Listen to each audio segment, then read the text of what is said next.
terrorist organization Al Qaeda released a 35-minute long video.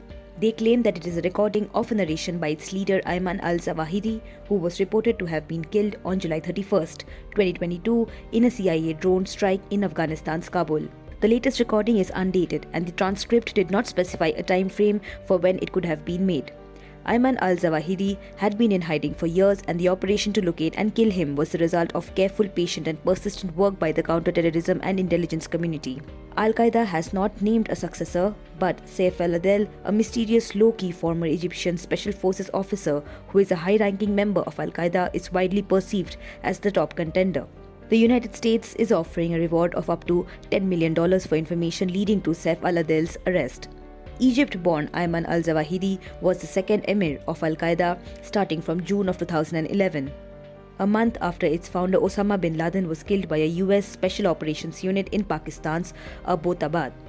A surgeon by qualification during Soviet-Afghan War, Ayman al-Zawahiri along with Osama bin Laden co-founded Maktab al-Khidmat or Afghan Services Bureau in 1984 to recruit jihadists to fight against Soviets in Afghanistan.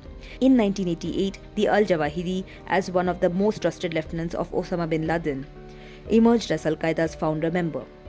Ayman al-Zawahiri was one of the hundreds arrested for plotting former Egyptian President Anwar Sadat's assassination. The 1995 attack on Egyptian embassy in Islamabad was carried out by the Egyptian Islamic Jihad with al-Zawahiri at top. He was placed under international sanctions in 1999 by the United Nations, Al-Qaeda and Taliban Sanctions Committee.